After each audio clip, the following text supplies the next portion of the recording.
어느 날 한 상담자는 눈물을 흘리며 말했습니다.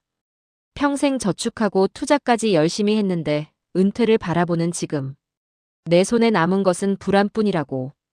오히려 투자를 시작하지 않았더라면 더 좋았을지도 모르겠다고.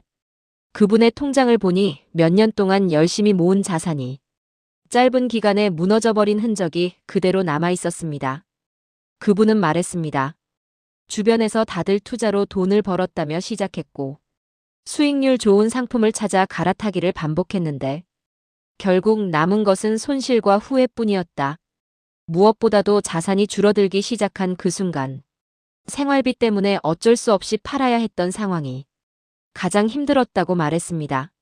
사실 많은 50대와 60대의 투자의 실패는 잘못된 상품 때문이 아닙니다.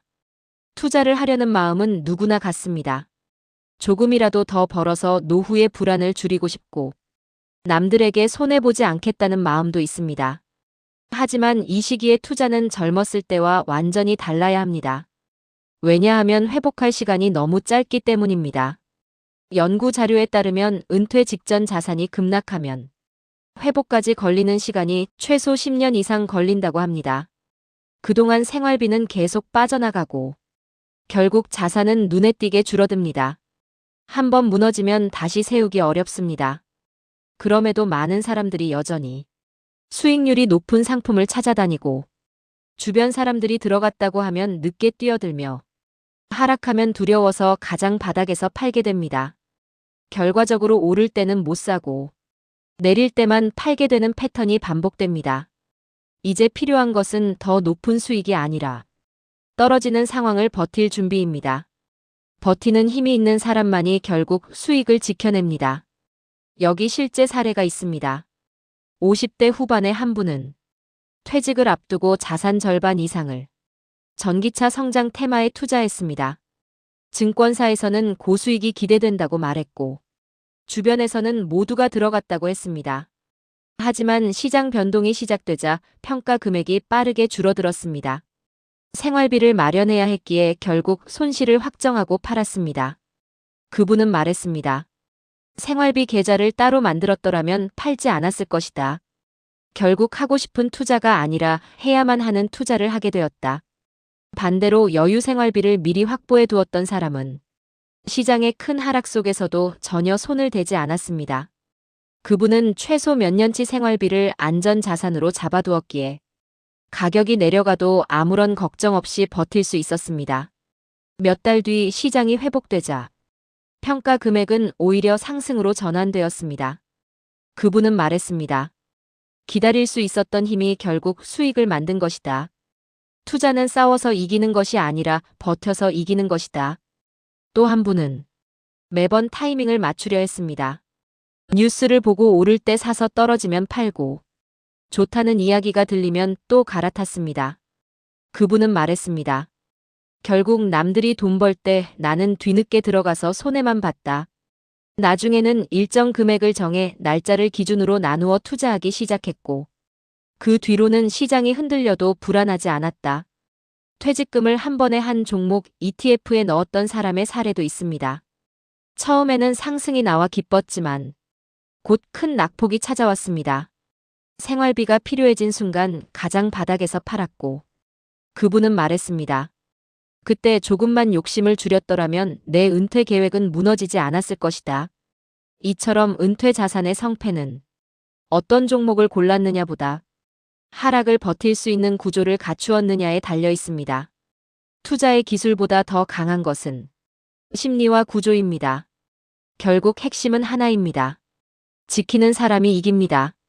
조금 느리더라도 꾸준히 버티는 사람이 폭락의 파도를 넘어섭니다. 그렇다면 이제 실제로 무엇을 어떻게 준비해야 할까요? 심리를 지키는 방법, 자산을 배분하는 기준, 실전 루틴 낙폭을 줄이는 구조를 구체적으로 살펴보겠습니다. 은퇴 자산 관리에서 가장 중요한 출발점은 생활비 기반을 먼저 확보하는 것입니다. 생활비 기반이 갖춰지면 투자 심리가 안정되고 시장 변동에도 감정이 흔들리지 않습니다.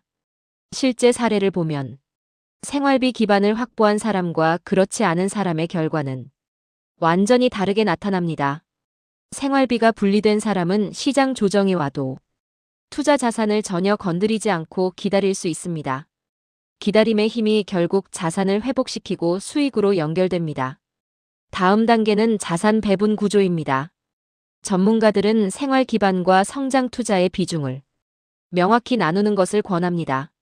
생활 기반은 예금, 보험, 확정 상품 등 변동이 적은 자산으로 구성하고, 성장 자산은 주식, 채권, 글로벌 자산 등 분산 구조를 통해 흔들림을 낮춥니다. 여기 실제 배분 예시가 있습니다. 50대 중반 자산 규모가 일정 수준인 한 분은 생활 기반을 안전 자산으로 구성하고 남은 금액만 성장 자산에 분산했습니다.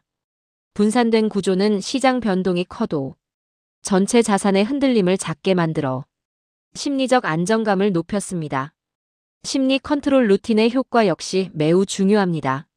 한 달에 한 번 자산 변화를 손으로 직접 적어보는 루틴을 만든 사람은 감정이 아닌 데이터로 판단할 수 있었습니다. 눈으로 보는 순간 불안이 줄어듭니다. 보이지 않으면 불안하지만 보이면 통제됩니다. 투자 원칙은 이렇게 시작됩니다. 내가 감당할 수 있는 손실 범위, 투자 기간, 목표 수익이 아니라 목표 안정. 이 세 가지를 직접 적고 투자 결정을 내릴 때마다 기준표를 옆에 두는 것입니다. 그 기준표 하나가 감정의 폭주를 막아줍니다. 마지막으로 가장 중요한 것은 낙폭 관리입니다. 낙폭 관리는 수익을 줄여도 손실을 제한하는 전략입니다. 손실을 제한한 사람만이 회복의 시간을 확보합니다. 하락을 버티는 사람에게만 상승이 돌아옵니다. 결국 은퇴 투자는 누가 더 빨리 가느냐의 싸움이 아니라 누가 더 오래 서 있느냐의 싸움입니다. 오늘 이 이야기가 불안이 아니라 전략으로, 조급함이 아니라 기준으로 투자가 다시 시작되는 계기가 되기를 바랍니다. 시청해주셔서 감사합니다. 구독과 좋아요는 더 좋은 콘텐츠를 만드는 큰 힘이 됩니다. 여러분의 경험과 고민을 댓글로 남겨주시면 다른 분들에게도 큰 도움이 됩니다. 여러분은 지금 어떤 방식으로 자산을 지키고 계신가요? 함께 나누고 배우고 싶습니다.